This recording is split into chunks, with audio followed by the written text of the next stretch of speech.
जय श्री कृष्णा। राधे राधे। भाई जी चरितमृत पृष्ठ संख्या 91।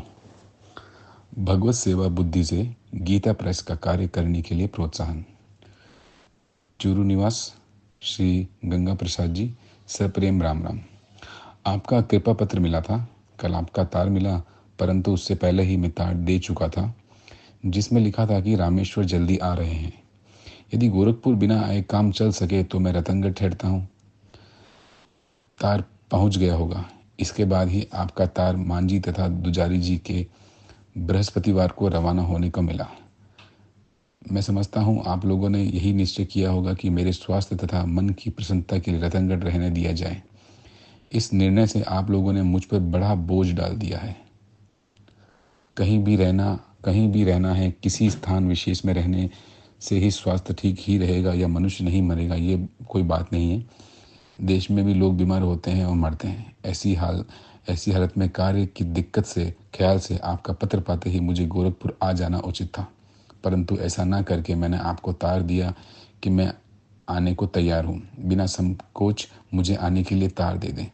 इसका जवाब आप लोग और क्या दे सकते थे। कितना ही काम हो, कैसा ही संकोच रहता हो, परंतु मेरे मन की ओर देखकर आप लोग स्वयं दिक्कत सहकर भी यही लिखते हैं और यही निर्णय करते हैं जो आपने किया। इससे भी अधिक अच्छा अवश्य ये होता कि आप लोग काम में जरा सी भी दिक्कत देखते या विचार आता तो मुझे बिना संकोच किसी हिचक से बोलने का तार दे देते। उससे मुझ पर अधिक उपकार होता है, परंतु शायद मेरे प्रेम की कमी से ही आप लोगों ने इतना संकोचहीन साहस ना हुआ हो। हाँ, वास्तव में मेरे न आने में काम की आपको कोई कठिनता न प्रतीत हुई हो और ज़रा भी संकोच न रखकर और मुझे प्रसन्न रखने का ख्याल सर्वथा छोड़कर ही आपने मुझे देश में रहने का निर्णय किया हो, तब तो बहुत ठीक है। मुझे कुछ भी कहना नहीं है। यूँ तो संयोग वियोग संसार में सदा ही है, यही इसका स्वरूप है। नित्य संयोग तो एक परमात्मा का है, जिसका वियोग न कभी हुआ है न कभी हो सकता है। इस तत्व को समझकर सदा प्रसन्न रहना चाहिए। फिर हम कहाँ हैं, वहाँ वियोग ही संयोग है। उस दिन आपके पत्र में बहुत घबराहट तथा झुंझलाहट सी झलकती थी। ऐसा नहीं होना चाहिए।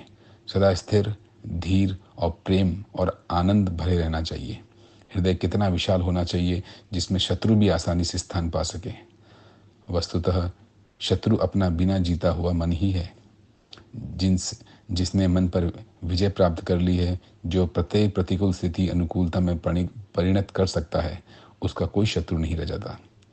वह सदा ही निर्भय, निश्चिंत और सुख में रह सकता है। नदी नाव संयोग है। सब लोगों को खूब ही प्रेम से एक दूसरे के गुण देखते और उनका आदर करते हुए जीवन निर्वाह करना चाहिए। ऐसा होगा तो प्रकृति में भेद रहने पर भी कार्य में कोई अड़चन नहीं आएगी तथा सब लोगों के दोष आप ही निकलते चले जाएंगे। गुणों के देखने और गुणों का आदर करने से ही गुण बढ़ते हैं और दोषों को देखने और दोषों पर आलोचना करने से ही दोष बढ़ते हैं। ये सिद्धांत मान लेना चाहिए। ईश्वरांग संबंधी समाचार कल सब पढ़े। श्री दुजाड़ जी के नहीं जांचने पर भी आप लोगों की सबकी सम्मति के अनुसार मैंने 2400 छापने के लिए तार दे दिया था। ये प्रयोग भी करके देखना चाहिए, परंतु छपाई शुद्ध तथा बहुत जल्दी होनी चाहिए, जिसमें दूसरा संस्करण बदनाम ना हो तथा जल्दी बिक सके। जितनी छपने में देरी होगी उतना ही कम बिकेगा। यहाँ भी श्री रामेश्वर जी ने हिसाब लगाया था। श्री रामेश्वर जी का परिवार आगामी कार्तिक द्वितीय को विदा होने का विचार है। इससे पहले मुहूर्त नहीं बनता, उसको स्वयं जल्दी है। श्री सुखदेव जी भी बहुत शीघ्र श्री रामेश्वर जी के साथ भेजने का विचार है। उनका मन होगा वैसे ही राय देने का मन है, परंतु यहाँ रखने की अपेक्षा कार्य की दृष्टि से उनको गोरखपुर रहना ज़्यादा आवश्यक और उपदेय प्रतीत होता है। फिर बात तो यह है कि कहीं भी रहकर भगवत सेवा की बुद्धि से काम करने वाले मनुष्य के लिए जितना सेवा का कार्य अधिक मिला हो उतना अच्छा है। कार्य में भगवत सेवा बुद्धि होने पर कर्ता के मन से दोष आप ही निकल जाता है। परस्पर प्रेम की दृष्टि कार्यकर्ताओं में स्वतः ही होती है। जहाँ ऐसा नहीं होता वहाँ समझना चाहिए कि भगवत सेवा बुद्धि के कार्य से होने में कुछ कसर है। सब लोगों से यथा योग्य कहिए और भगवत स्मरण करते हुए खूब प्रेम पूर्वक भगवत सेवा बुद्धि कार्य करने के लिए उत्साहित रहते रहिए। स्वयं ही बहुत जोर से तथा बड़ी सावधानी से ऐसी चेष्टा कीजिए। आपका हनुमान। गीता प्रेस से कमाई। बहुत पुरानी एक बार की बात है, जब कल्याण का गीतांक निकल रहा था। उस समय गोरखपुर में एक विवाह था। उस विवाह में लड़की वाले लोग बाहर से आए थे। उनका मेरे साथ कुछ पारिवारिक संबंध था। वे मिलने आए थे। उन्होंने मुझसे पूछ लिया, कल्याण के कितने ग्राहक हैं? मैंने कहा, लगभग 15,000 ग्राहक हैं।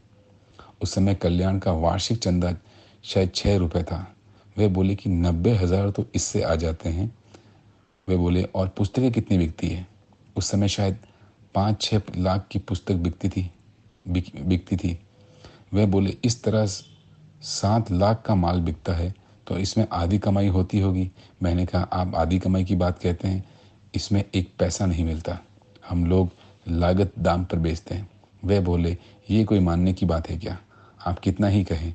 अरे काम करते हैं तो बिना कमाई के काम क्यों करें? आधा ना सही, चौथाई ही सही। प्रेस का काम चलता है तो 1-1.5 लाख रुपए साल में आ ही जाते हैं। मैंने उन्हें फिर समझाने की चेष्टा की कि कुछ नहीं आता। तब वे बड़ी गंभीरता से बोले कि फिर इतना झमेला क्यों किया जाता है? अगर कोई कमाई नहीं होती है, पैसा नहीं आता है, इतने आदमी रखे हुए हैं, इतनी मशीन मंगाई है, रात दिन काम करना पड़ता है, ये सब क्यों किया जाता है?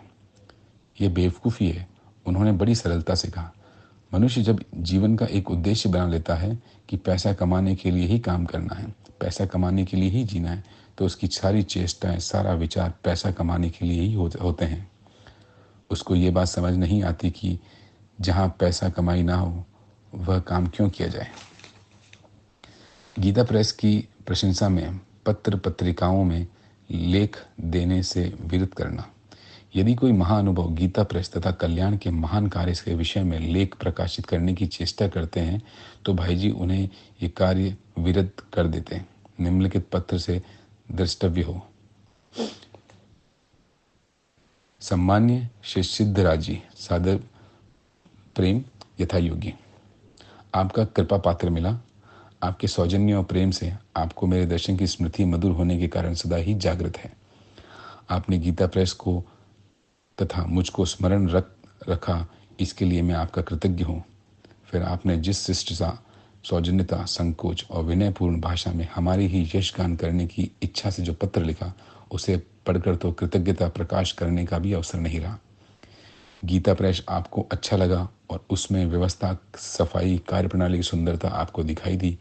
इसमें प्रधान कारण आपकी दृष्टि का अनुराग है। वास्तव में हम लोग तो अभी विद्यार्थी दशा में हैं। हम लोगों के कार्यों से बहुत अच्छे ढंग से कार्य अन्यान्य स्थानों में हो रहा है। फिर जो कुछ भी हुआ या हो रहा है, सब भगवान की प्रेरणा से हो रहा है। हम लोग तो निमित्त मात्र हैं। आप गीता प्रेस पर 1 लाख पत्रों में देना चाहते हैं। इसका यही कारण है कि आपके शुद्ध हृदय, आत्मीयता भाव प्रकाशित रखने में आप समर्थ हो रहे हैं। हम आपकी इस आत्मीयता को पाकर परम प्रसन्न हैं।